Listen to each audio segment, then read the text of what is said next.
Welcome to the Small Church Podcast, the podcast for church leaders who want to make a difference in their communities. We're your hosts, Tony Marr and Bruce Montgomery, and we're excited to be with you today. On this podcast, we'll be discussing the latest trends, strategies, and ideas for effective leadership in small-sized churches. So whether you're a pastor, a ministry leader, or a volunteer, this podcast is for you. Each week, we'll bring you interviews with experienced church leaders who have valuable insights to share. We'll also explore topics like team building, community outreach, spiritual growth, and much more. So if you're looking for practical advice and inspiration to help you lead your church with excellence, you've come to the right place. The Small Church Podcast is brought to you by Higher Ministries. Higher Ministries is an organization that exists to help Christian leaders in the churches they serve through coaching and consulting, all for little or no cost. For more information on Higher Ministries or to find out more about the Small Church Podcast, please visit higherministries.com. Thanks for tuning into this week's edition of the Small Church Podcast. Well, welcome to the Small Church Podcast. I am Tony Marr, and I'm very excited to be with you here today. I have been looking forward to this episode for quite a while. We have a guest that I have been excited to spend some time talking with. Looking forward to what he has to say to all of you. And I know that for so many of you, today's episode is going to be very impactful.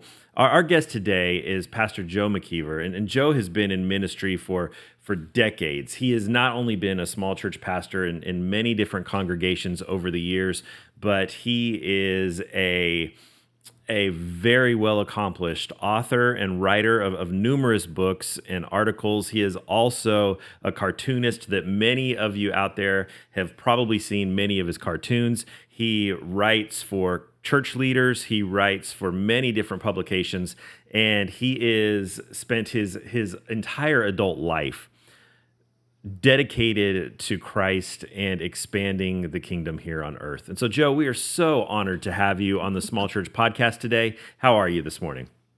Hi, Tony. I'm fine. It's good to be with you.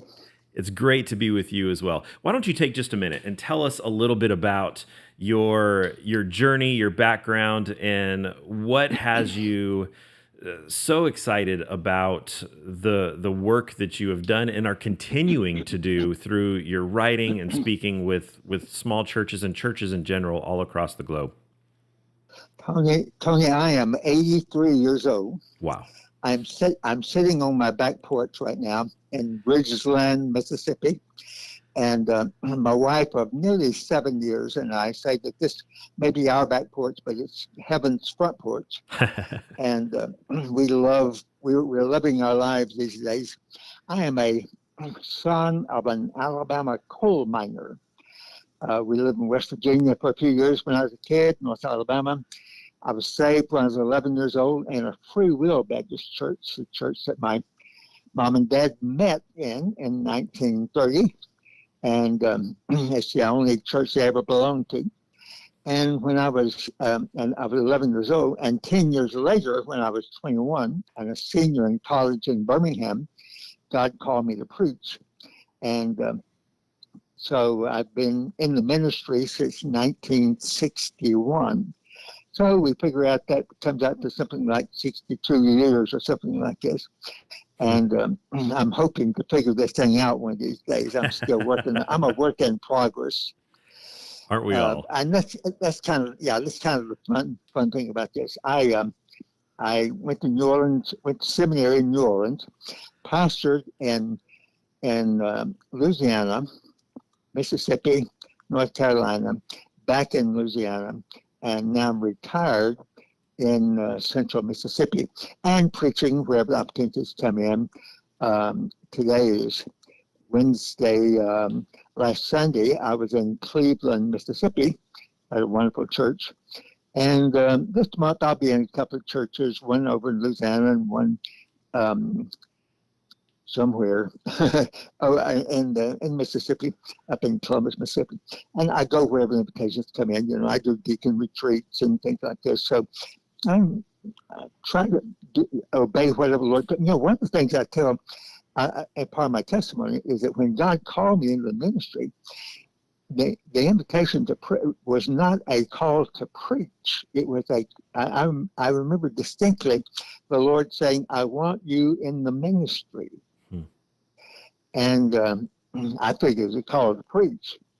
But the truth is, I have been pastor, of course, for six churches, but I've also been denominational worker for 5, director of missions for all the Southern Baptist churches in the New Orleans area for 5 years.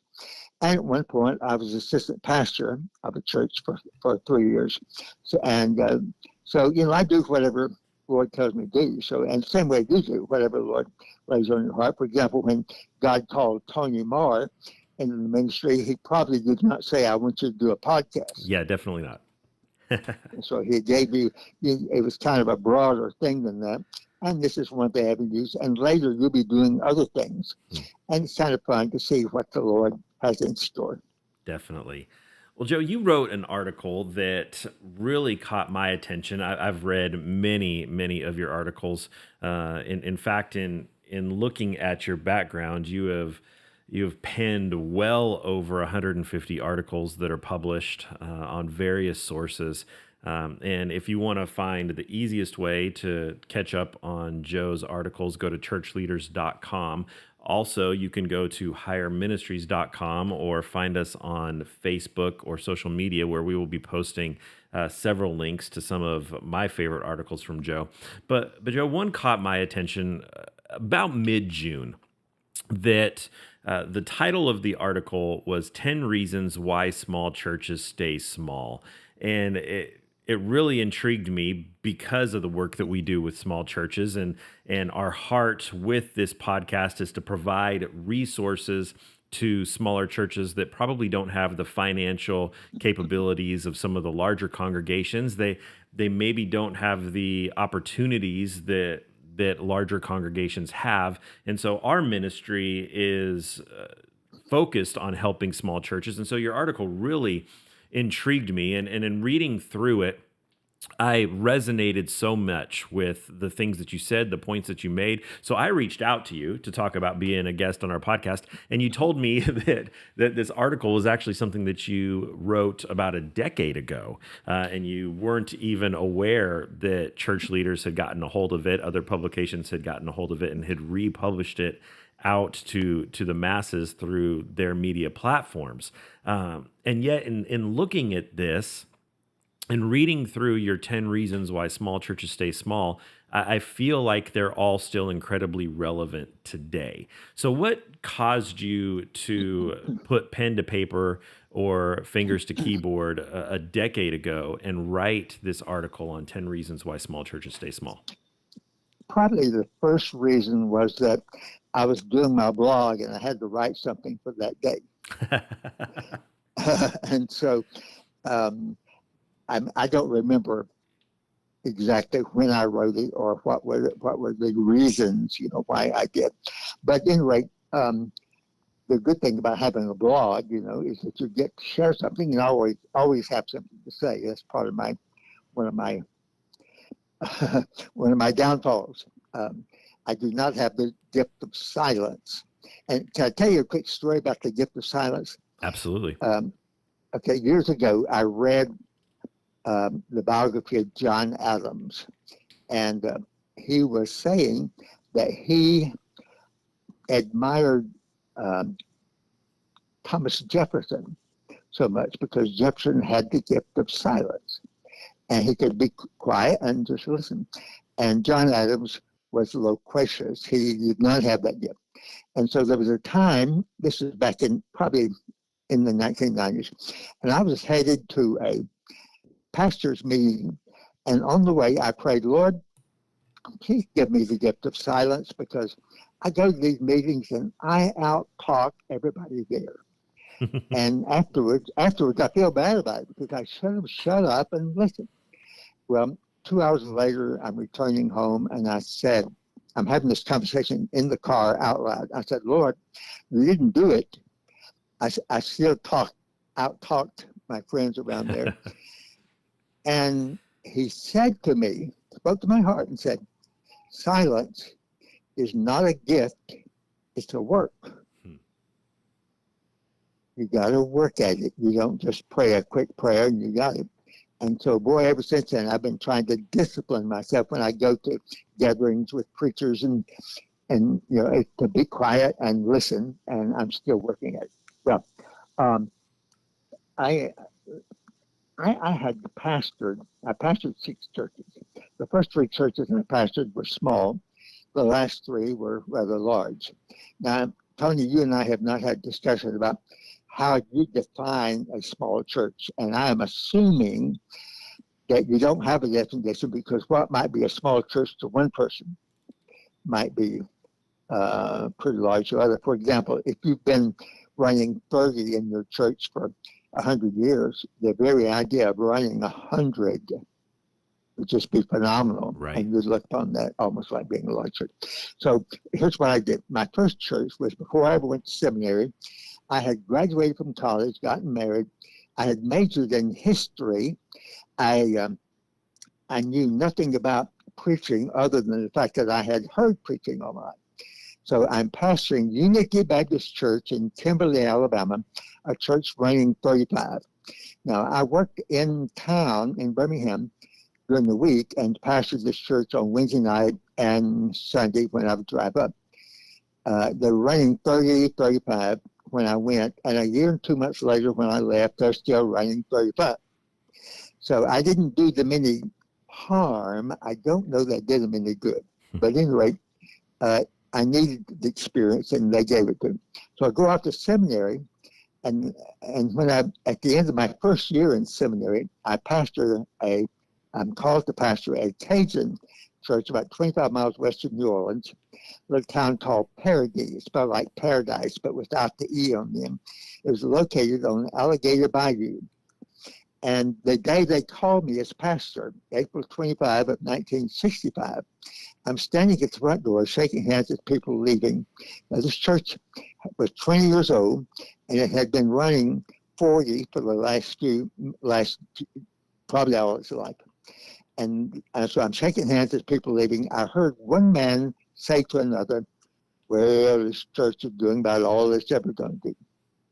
Well, that was the best thing that he could have done. It was like saying "sick 'em" to me.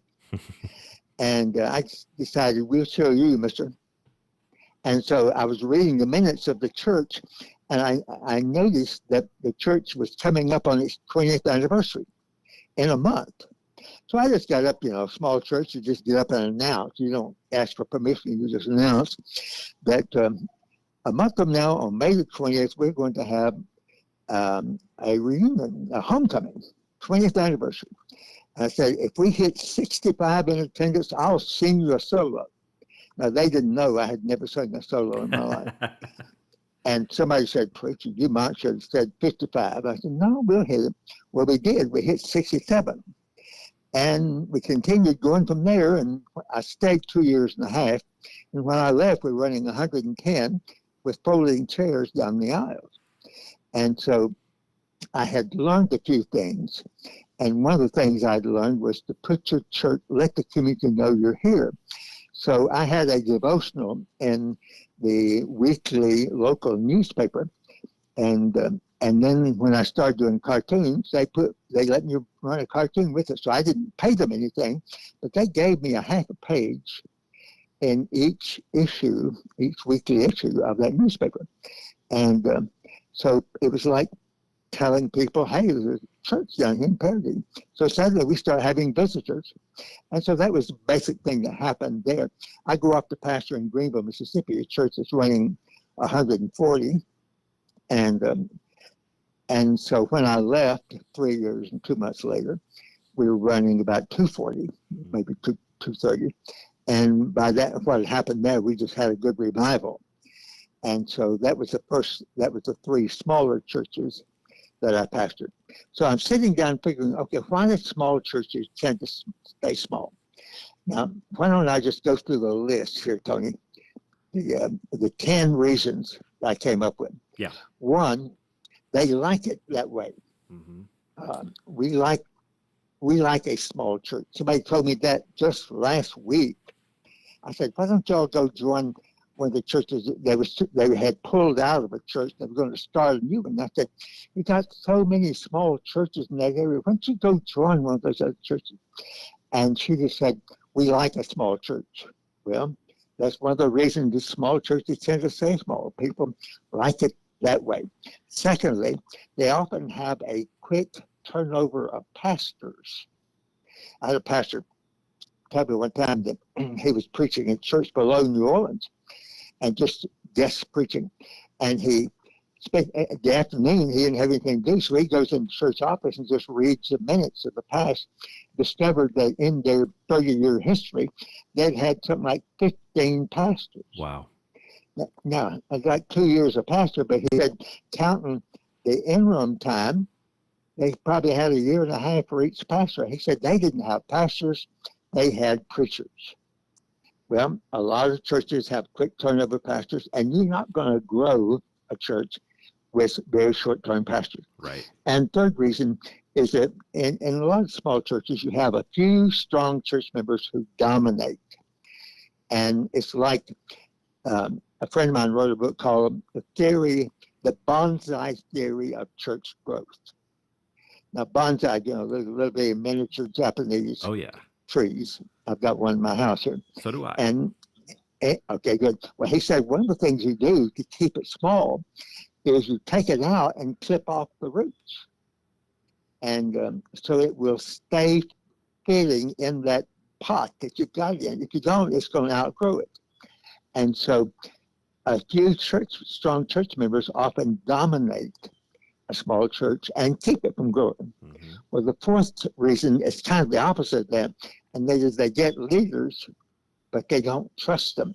So they have a business meeting, monthly business meeting, in which every dime is accounted for, and they'll have a discussion about $2 that they spent and questioning. So they don't trust their leaders. They're like, choose strong leaders and turn them loose so they can do their job. Number 5 is inferiority complex. Well, we can't do anything. We're small. We don't have the resources like the big church in town. So they're doing the devil's work to themselves. His job is to discourage them. They're discouraging themselves. And number 6, they have no plans for growth, no vision, and they're just sitting there. So their main job in their minds is just to get through another week. Number 7 is bad health. Constant infighting and arguing among themselves, bickering. Number 8 is poor fellowship. I have a theory telling you that when people visit your church, they may say they're looking for a good, strong, Bible-believing church, or they're looking for a church with a lot of good ministries, but what they're looking for a church with great fellowship. And by that, I mean a church where people love the Lord, love each other, and, big deal, welcome the newcomers to the midst. And so the strong love between them. So that's number 7, bad health. And number 8 is poor fellowship, a failure to love one another. So these kind of fit in together. And number 9 is a state of neglect, often permeates the church. Places need painting, bathroom is dirty, the yard is grown up, the sign is rusted, and so that discourages anybody from ever coming back. Yeah. And the last one I said was no prayer. People are not praying. Probably should have started with that. I think I probably wrote this article on a stream of consciousness, just wrote these things as they came to me. But those are my 10 reasons why I figured the small churches tend to stay small. And I will say this, Tony, they say that all generalizations are false, including this one. And I think these are generalizations. No church has all 10 of these characteristics. Sure. But a lot of small churches have some of these. Yeah. And Joe, I would like to dive into some of these a little bit deeper in the work that we do with small churches. And I'm fortunate enough to, like you, get to spend a lot of time in a lot of different churches. And I'm going this afternoon to meet with a church who just lost their minister, and we're talking about stepping in to help them with the interim ministry there. But a lot of the things that I'm really intrigued by in your article, the churches don't even realize. And so they're living these things, they're experiencing these things, but they don't even realize that. And your very first one, wanting to stay small. I loved one of the things that you said there, that you said oftentimes it's not even recognized by the church. I think all Christians by default, all church leaders would say that they want to reach new people for Christ, that they want to see new people Right, coming into their right, church, but they really don't want to see people coming to their church. They want to right. see new believers, but you can go somewhere else because really we've got our comfort zone. We've got our church that we've been a part of for years. Our family has started this church. Granddad used to be the pastor at this church. And you can see it in, as you talk about in one of the later 10, in the way that they treat visitors. That there's not a sense Right, of right. excitement. There's not an outpouring of welcoming and joy to see new people come. Why do you think that is, beyond just the obvious that it breaks us out of our comfort? I tell you what makes me think of things. You'll take a women's Sunday school class. Let's just say these are the older women, and these 10 women have been in this class for years. They know each other's birthdays. They know the name of each other's grandchildren. And when they meet, they're going to meet over at Susie's house, and next week we'll be at Mary Jane's house.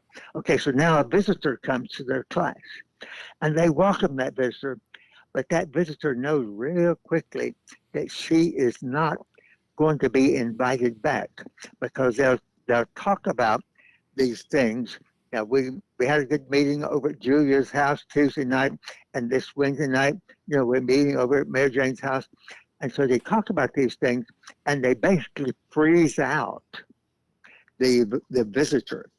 I tell pastors, and this is especially true of small churches, a pastor will get up and say, well, I'm calling on Brother Tom to lead the prayer. Tom leads the prayer. Well, the visitor has no idea who Tom is. The pastor will say, let me ask Tom Jones to lead our prayer. And Tom Jones stands up over here. So the visitor knows, okay, this is who it is. Somebody gets up in the small church and says, okay, the youth are meeting over at Tommy's house tonight after church, and you all know what to bring. Well, the visitor doesn't know who Tommy is or what to bring. So without realizing it, they have just sent him a signal, you are not welcome. The truth is, they'd like to have him. But they get into a pattern of doing these things, and they need to start thinking about what can we do to make the newcomer feel like he's welcome. You remember in Leviticus 19, now Leviticus 19 is where our Lord got the line about thou shalt love thy neighbor as thyself.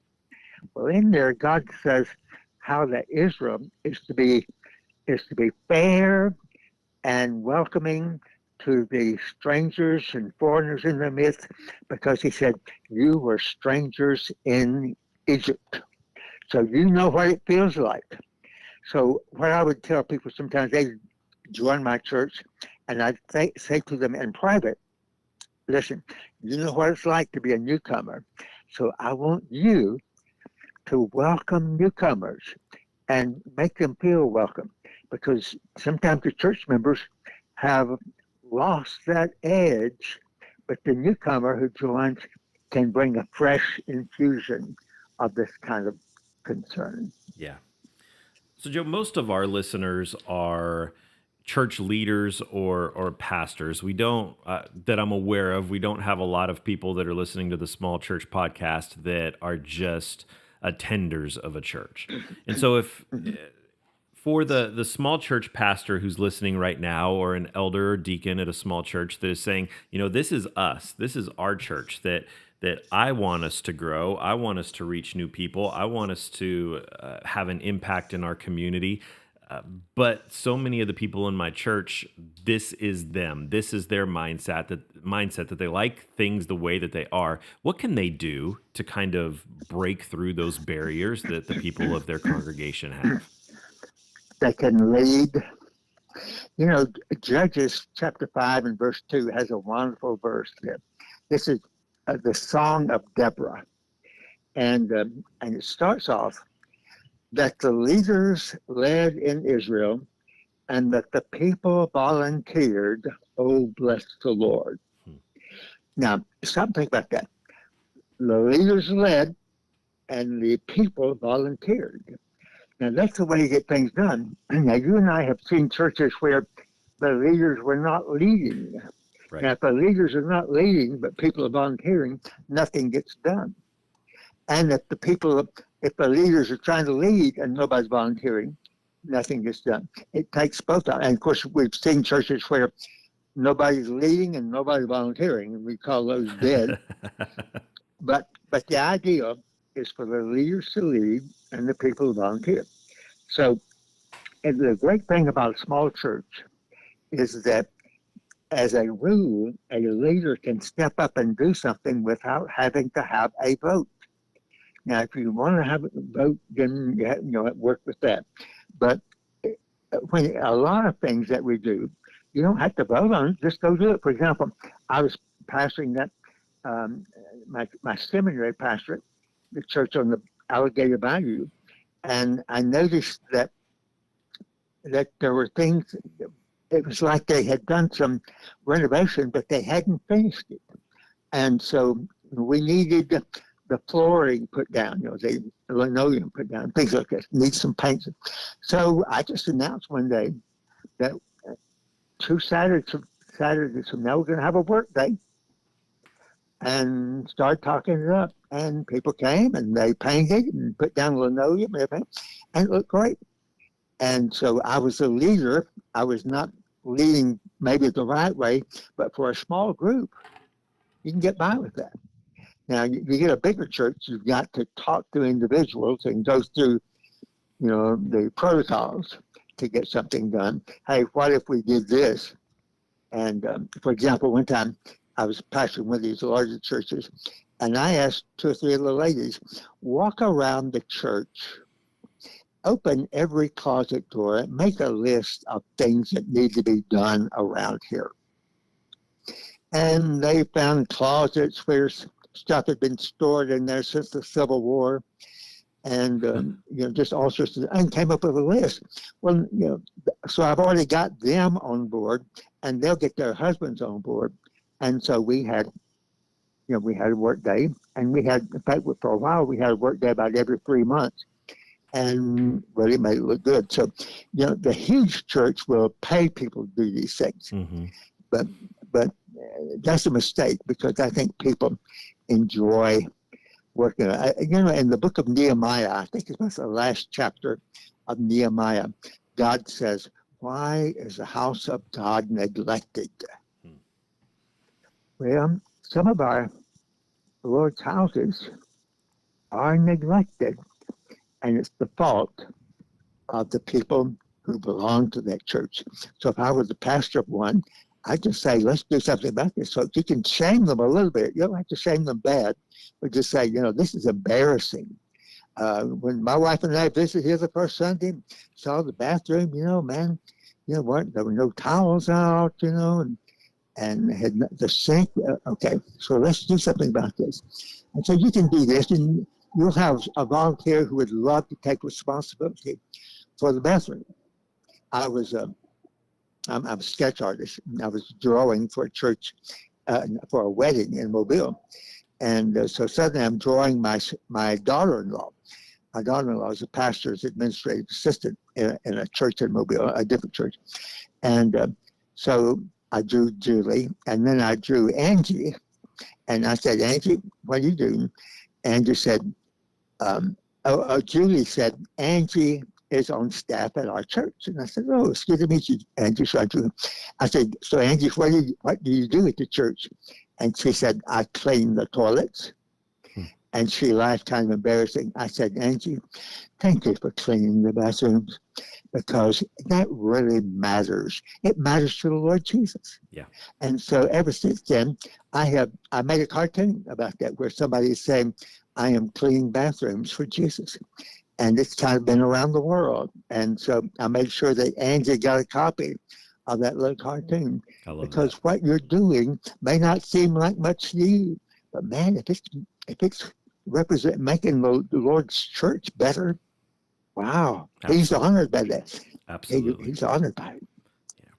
Joe, one of the trends that I've been seeing in our churches over the last several years, we where I'm at here in East Tennessee, we have a Bible college and a seminary within 15 minutes of me, and so our ministry gets the opportunity to work with young men and women who are going into ministry or who are graduating either from Bible college or seminary and looking for positions. We also, because of our work with small churches, we are very often helping churches in their search for new staff. And one of the things that I have been seeing a lot of, hearing a lot of out of Bible college and seminary students that are graduating and looking for positions is that if they're going to take a job at a smaller church, it's just temporary while they are in school because their aspirations are for larger churches. And so I read your Yeah. Yeah. number two, your quick turnover of pastors. And this is something that I'm seeing on repeat here within our little community in East Tennessee. We have over 750 churches within a 30-minute radius. And Wow. and just in the last couple of years, in post-COVID world that we're living in now, we have seen the number of turnover of new pastors that we have when we go to our ministers meetings, our pastors local gatherings and meetings for networking. The number of new pastors almost every time is astonishing. In fact, I can think off the top of my head, I have a pretty good relationship and pretty good insight into the vast majority of the churches in our area. There are only a handful of pastors that have been at their churches for more than 5 years. Uh, and this quick turnover of pastors, I think, is really troubling and very detrimental to the growth of the kingdom. Right. It's going to do one of two things. One is it's going to leave a church without leadership, or it will create a situation where laymen step up and become the leaders, and then some of them will become a problem for a pastor coming in, and all that does is exasperate the problem.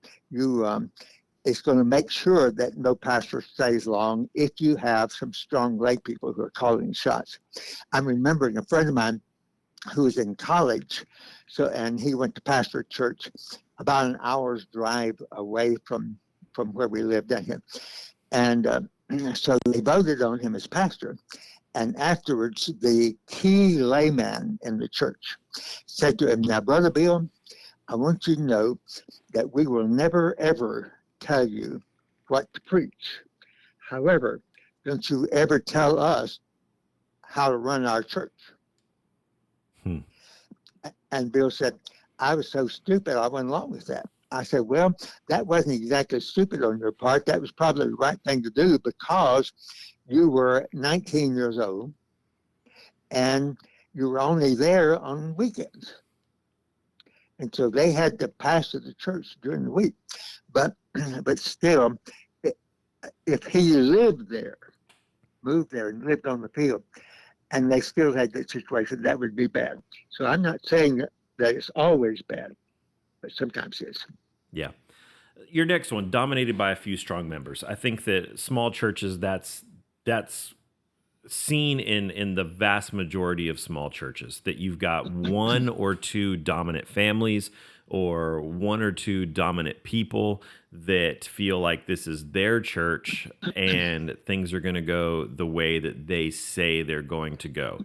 If you Yeah. are a new pastor in that church, which, as we just talked about, a lot of them are, I think that if you've established credibility and you've been in the congregation for a long time, you have the relational experience with those people that you have a little bit more luck in containing them and taking them to the side. But if you're a new pastor in a church that you've just stepped in and you see that there's one or two families or one or two people that are really directing the church, and you as a pastor feel that the Lord is calling you and calling your congregation to do something else, what advice would you give to someone in that position on how they can come alongside those strong members, have an influential relationship with them, and maybe help them to see that there might be another way?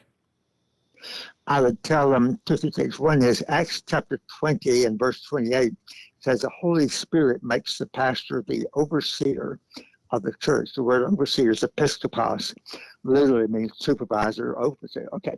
Second thing I'd say to them is that, but you have to earn that. You have to earn that. And so the new pastor coming in, he should never ever pull rank because, well, I'm the pastor. No, no, no, no, no. Earn the right. So you earn it by ministering to the people, by loving them and being there for them. So visiting with them, being there with them in their crisis moments, call them up. Use the cotton picking phone, man. Call people.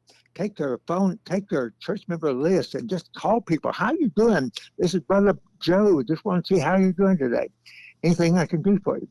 I wrote about this the other day. There was a time when in one of my churches, we were going to be having an ice cream fellowship after church in a couple of weeks. So I was going to, we needed 15 freezers of ice cream. So I told the staff, I will call church members because I knew if I turned it over to a certain staff member, all he'd do on Sunday is get up and announce it. And it's real easy to say no when it's a public announcement. But if I call you and ask you, then it's very hard for you to say no. Okay, so when I got through doing this, I got the 15 freezers, but I made a discovery.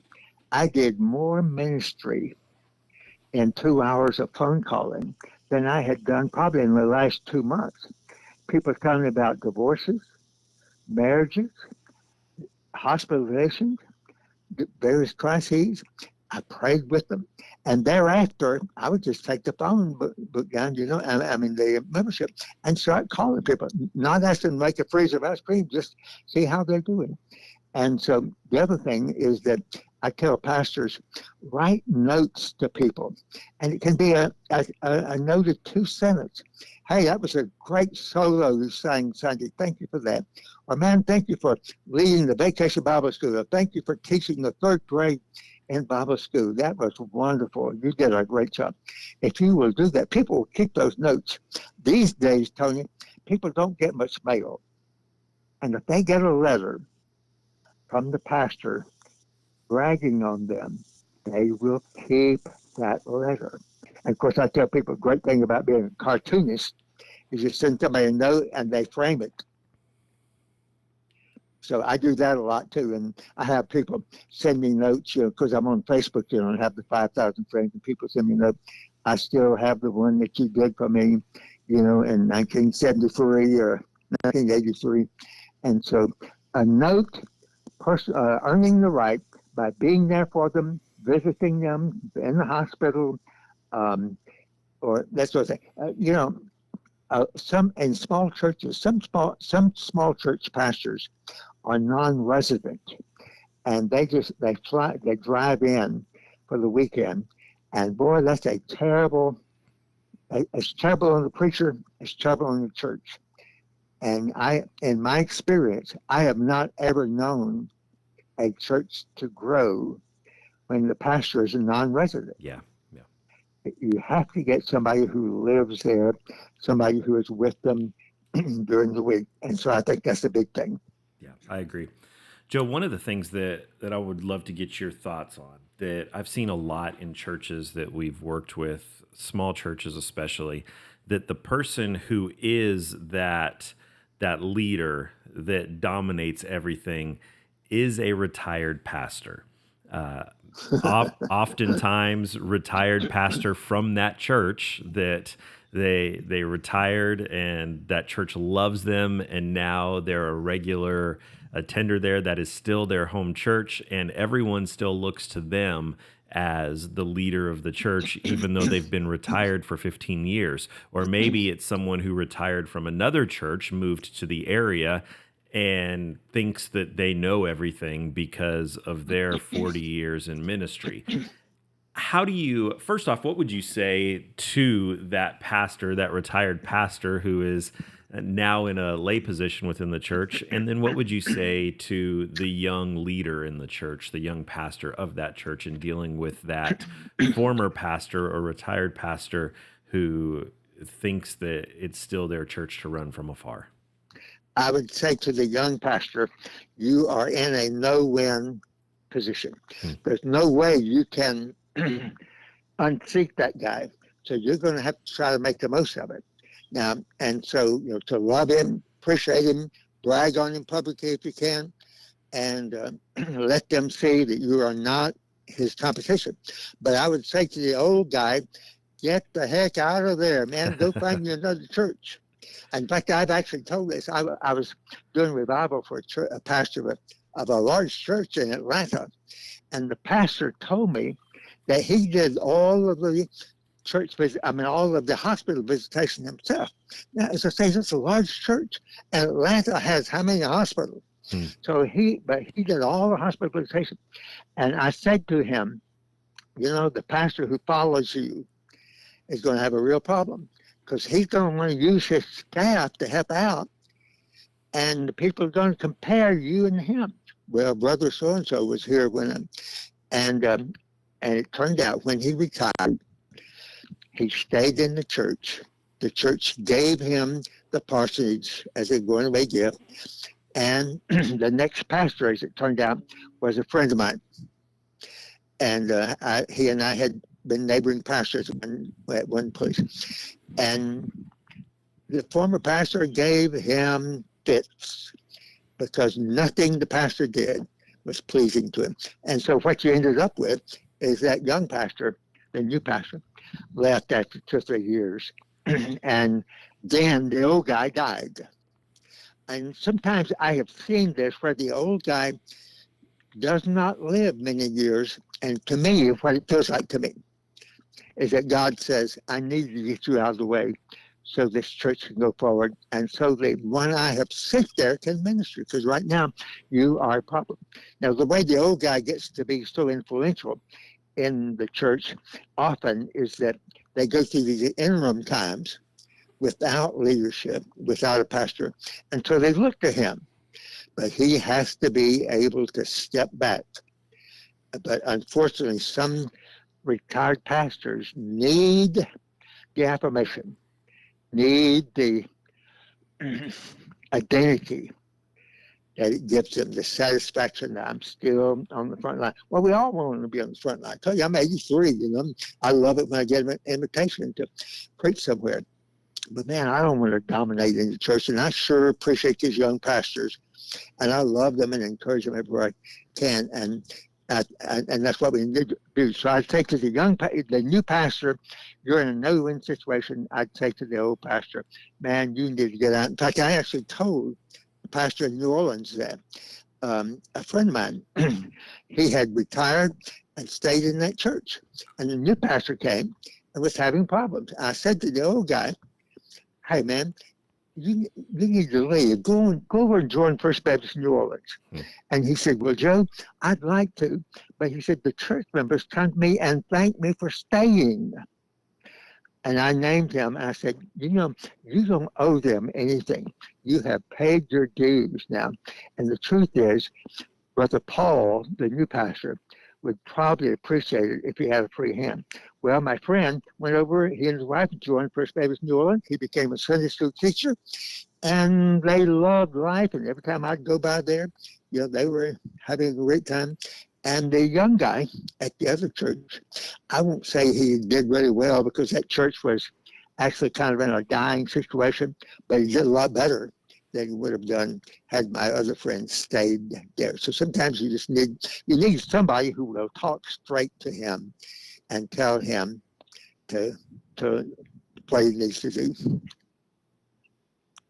Well, that is all the time that we have for this edition of the Small Church Podcast. There's much more to discuss with pastor and author Joe McKeever as we're working through his article, 10 Reasons Why Small Churches Stay Small. We will continue this conversation next week with part 2 of the Small Church Podcast.